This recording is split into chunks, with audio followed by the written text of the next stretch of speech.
గ్వాలియర్లో ఓ బాబా ఉన్నాడు. ఈయన చాలా ఫేమస్ అండోయ్. ఎంతలా అంటే ఈయన అన్ని పార్టీలకు మ్యూచువల్ బాబా. ఇటు కాంగ్రెస్ లీడర్ దిగ్విజయ్ సింగ్తో ఎంత క్లోజ్గా ఉంటాడో, బీజేపీ సీఎం సహా కేంద్ర మంత్రి రాజ్నాథ్ సింగ్తో కూడా అంతే క్లోజ్.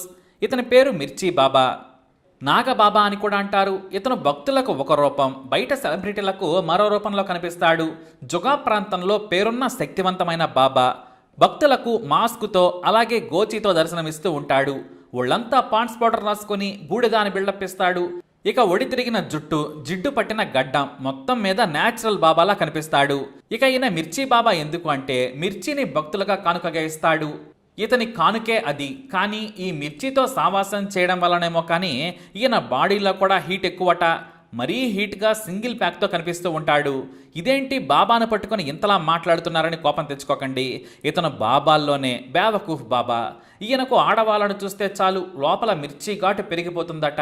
బాబాలంటే ఎలా ఉండాలి? యోగా చేస్తూ కాస్తంత స్లిమ్గా, చూడగానే దైవత్వం ఉట్టిపడేలా ఉండాలి. ఈయన మాత్రం నిండుగా ఉదయం 4 ప్లేట్ల బోండాలు, సాయంత్రం 6 ప్లేట్ల పునుగులు మిర్చి బజ్జీ లాగించినట్లుగా నిండు కొండలా ఉంటాడు. చేతిలో బిల్డప్ కోసం తుప్పు పట్టిన కత్తి ఉంటుంది. గోచికి అడ్డంగా తన ప్రపంచాన్ని నెమలి ఈగలతో దాచేస్తూ ఉంటాడు. కానీ పొలిటికల్ సెలబ్రిటీలతో వెళ్ళినప్పుడు మాత్రం నిండు బట్టలు కప్పుకొని స్నానం చేసి పద్ధతిగా కనిపిస్తాడు. సరే, ఇది బాబా ఇంట్రడక్షన్. ఇక బాబా కేసుకు వద్దాం. మిర్చి బాబా అనే ఈ నాగబాబాకు మంత్రాలు తెలిసిన పేరు. ఈయన ఆశ్రమంలోకి జనం క్యూ కడుతూ ఉంటారు. ఈయన భక్తుల కోరికలన్నీ తీరుస్తాడు. అంతేకాదు, ఎవరైనా సరే అమ్మాయి కసక్కులా కనిపిస్తే తన కోరికలు కూడా తీర్చుకోవాలని అదురుసులో బ్రహ్మానందంలా సైగ చేసి తన అసిస్టెంట్స్ని పురిగొలుపుతాడు. వాళ్ళు కూడా సదరు మహిళ ఫోన్ నంబర్ తీసుకొని మీకు ఏ కష్టం వచ్చినా సరే కాల్ చేయండి, బాబా గారు మీతో డైరెక్ట్గా మాట్లాడతారని చెబుతారు. అలా ఎవరైనా వస్తే ముందే వారి కళ్ళలోని భావాన్ని, మాటల్లోని అర్థాన్ని బట్టి వారిని వాడుకుంటాడు.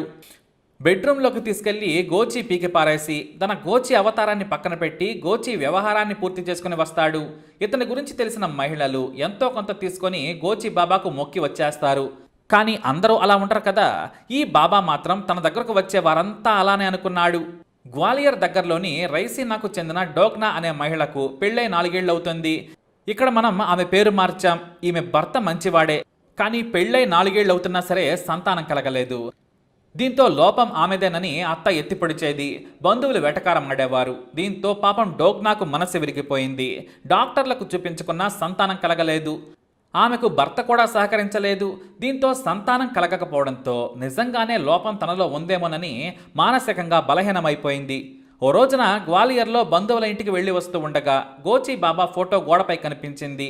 మీకు ఎలాంటి పరిష్కారం కావాలన్నా సరే బాబా దగ్గరకు రండి అని ఓ ఫోన్ నెంబర్ కూడా ఇచ్చారు. ఆమె తన బంధువులను గోచి బాబా గురించి అడిగింది.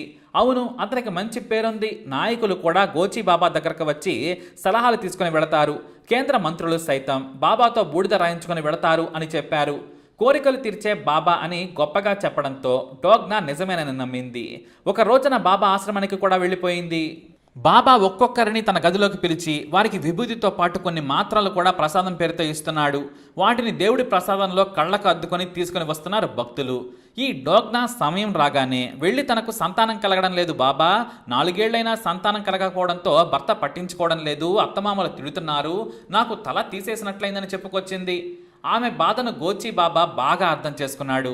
చేతిలో చెయ్యేసి నీకు నేనున్నానని నుదుటి మీద చెయ్యి పెట్టి మంత్రం చదివి ప్రసాదం మాత్రాలను ఆమెకి ఇచ్చాడు. అంతేకాదు, బాబా సైగ చేయడంతో నెంబర్ను ఇచ్చి ఏకాంతంగా నీకు నాగబాబా వారు మంత్రం చదువుతారు, ఒంటరిగా చెప్పినప్పుడు వస్తే నీ బాధలు తీరుతాయని చెప్పారు. ఆమె కూడా సరేనంది. బాబానే నాతో మాట్లాడుతాడని ఆమె తెగ ఉప్పొంగింది. కానీ గోచి బాబా గోచి ఆలోచనను పసిగట్టలేకపోయింది.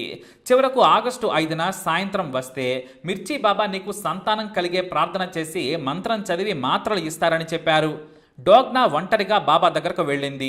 చేయి పట్టుకుని దగ్గరకు తీసుకొని ఈ మాత్ర వేసుకోమని చెప్పాడు. ఆమెకేమీ అర్థం కాలేదు. బాబా చెప్పాడని మాత్రం వేసుకుంది. కాసేపటికి ఆమె మత్తులోకి వెళుతూ ఉండడంతో పక్క గదులను బెడ్ మీదకు తీసుకెళ్లి పడుకోబెట్టేశాడు. గోచి తీసేసిన బాబా ఆమెపై అత్యాచారం చేయడం మొదలుపెట్టాడు. ఆమెకు మెలకువగా ఉన్న మత్తు కారణంగా ప్రతిఘటించలేకపోయింది. ఆ తర్వాత దాదాపు 4 గంటలు ఆమెతో శృంగారం నెరిపాడు. బట్టలు మొత్తం విప్పేసి తాను కూడా గోచి తీసేసి నానా బేపచ్చం సృష్టించాడు. డోగ్నాకు మెలకువ వచ్చే సమయానికి తన పక్కనే నగ్నంగా పడుకున్నాడు బాబా. తన ఒంటిపై కూడా బట్టలు లేవు. ఏం చేశావు, నాపై అత్యాచారం చేస్తావా అని నిలదీసింది. నా మాట నమ్ము, నీకు పండంటి మగపిల్లాడు పుడతాడు, నా అంత తెలివైన వ్యక్తి పుడతాడు, వచ్చే నెల నాటికి నీకు శుభవార్త అందుతుంది, ఆవేశపడకుండా అలసిపోకుండా ఇంటికెళ్ళి రెస్ట్ తీసుకోమని మరో పిచ్చినా ప్రసాదం చేతిలో పెట్టేశాడు. ఆమె బట్టలు మార్చుకొని నీ అంతు చూస్తాను, బాబా వేషంలో అత్యాచారం చేస్తావా, నీ గురించి పోలీసులకు చెబుతానని తిట్టేసింది. నువ్వు ఎవరికి చెప్పుకున్నా సరే నీ పరువే పోతుంది, నన్ను ఎవ్వరూ ఏమీ చెయ్యలేరు, వెళ్ళిపోమని చెప్పాడా బాబా. డోగ్నా సరాసరి పోలీస్ స్టేషన్కి వెళ్ళి తనపై మిర్చి బాబా అత్యాచారం చేశాడని పోలీసులకు ఫిర్యాదు చేసింది. తన వెంట ఒక మహిళా నాయకురాలిని తీసుకొచ్చింది. అయితే ఈ కామబాబా అసలు పేరు పగ్నానంద్ గిరి అని పోలీసులు తెలియజేశారు. సదరు నాయకురాలి ఒత్తిడితో బాబా మీద అత్యాచారం కేసు పెట్టారు. అంతేకాదు సదరు మహిళా నాయకురాలు మీడియాను పిలవడంతో ఈ విషయం మధ్యప్రదేశ్లో సంచలనంగా మారింది. ఈ వార్త చూసి ఈ గోచి బాబా కూడా దొల బాబానేనా అని కమెంట్లు మొదలయ్యాయి. కానీ ఆయన శిష్యులు మాత్రం ఇది ప్రత్యర్థుల కుట్ర, మా బాబా భక్తులను సొంత బిడ్డల్లా చూస్తారని రొటీన్ డైలాగులు చెబుతూ ఉన్నారు. కానీ సదరు మహిళ మాత్రం తనపై అత్యాచారం జరిగిందని కావాలంటే ఆసుపత్రిలో పరీక్ష చేయమని పోలీసులకు చెప్పింది. దీంతో పరీక్షలతో పాటు బాబాను కూడా పట్టుకునేందుకు పోలీసుల టీం బయలుదేరింది. తన పలుకుబడితో కేసును తీయించేసుకునేందుకు తెగ ప్రయత్నించేశాడు. కానీ సోషల్ మీడియా ముందు తట్టుకోవడం ఎవరి తరం కాదు కదా.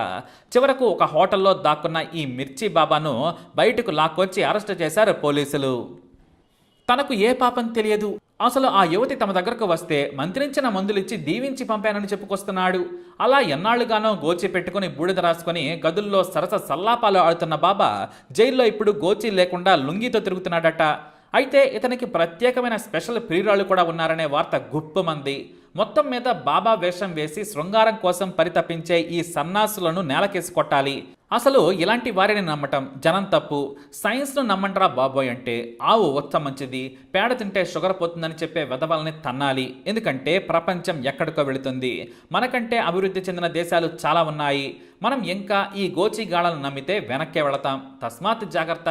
ఏ బాబా అయినా సరే జ్వరం వస్తే డోలో వేసుకోవాల్సిందే, అనారోగ్యమైతే డాక్టర్ దగ్గరకు వెళ్లాల్సిందే. వాళ్ళు మనలాంటి వారే. హాయిగా గుడికెళ్ళి రండి అంతే. ఇలాంటి నకిలీ దేవదూతలు మనకు మాత్రం అక్కర్లేదు. మరి మీరేమంటారా? మీ అభిప్రాయాన్ని కమెంట్ ద్వారా తెలియజేయండి. అలాగే ఇలాంటి ఇన్ఫర్మేషన్స్ కోసం లైక్ చేయండి, షేర్ చేయండి, మా ఛానల్ని సబ్స్క్రైబ్ చేసుకోండి.